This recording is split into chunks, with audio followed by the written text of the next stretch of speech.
قمة الاستفزاز لما واحدة أو عميلة تسأل أنا عايزة أعمل بروتين رشحوا لي مكان أو كده، فتيجي واحدة تتفزلك وتقول المهم تشوفي المادة وتوريكي، لازم توريكي المادة، اوعي تعملي المادة من غير ما تشوفيها، من غير ما تشوفي الصناعة ولا بلا بلا بلا كلام فاضي. انت كعميلة شفتي المادة، فهمتي ايه؟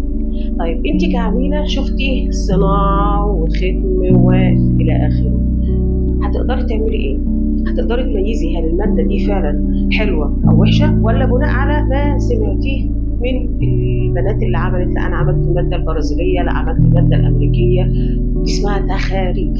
اولا انت المادة حتى لو انت جايباها ومن مكان موثوق وغيره، برضه ممكن المادة الحلوة جدا اللي فيها تصاريح وآمنة ومتوافقة مع المواصفات العالمية للمنظمات الهبلولة، تقدر تبوظ، تقدر تبوظ. حتى المواد الموثوق فيها تقدر تبوظ الشعر، ومواد متوسطة تقدر تخلي الشعر رائع. أنا قلت 100 مرة الفكرة في المتخصصة اللي بتقدر تحدد حالة الشعرة والمادة المناسبة.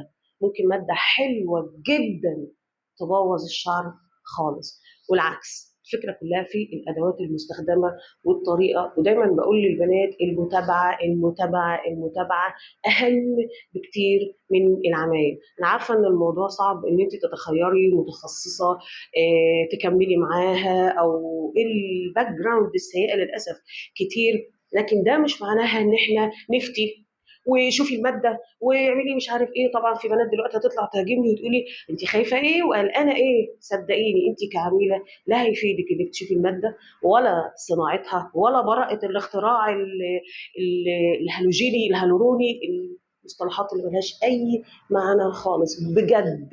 معالجات الفرد محتاج متخصصة حقيقية، دراسة حقيقية مع خبرة طويلة جدا. يعني لو متخصصة أو لو دكتور صيدلي شخصيا اداكي مواد وقال لك مثلا المواد دي حلوة، ثقي تماما، لا ما هياش كويسة بالشكل 100%، لأن الدراسة والمادة العلمية جزء، والتنفيذ والخبرة الطويلة الجزء. يعني مش هقول ده أهم من ده، وإن كان شخصيا أنا بقول الخبرة أهم من الدراسة، ولكن هما الاثنين مكملين لبعض. أرجوكي تخصصي المتخصصة، أو قصدي يا رب اختاري المتخصصة اللي تقدري تكملي معاها، اللي لو حصل أي مشكلة، وده وارد حتى مع المتخصصات البروفيشنال، حتى أنا شخصيا الخطأ وارد، ولكن المتابعة بتبقى أهم. سيبك بقى من الفزلكة والكلام الفاضي اللي ملوش أي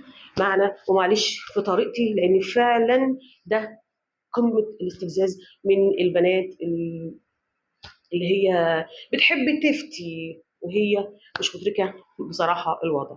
ولو عندك أي سؤال راسليني على الخاص، هكون معاكي فورا.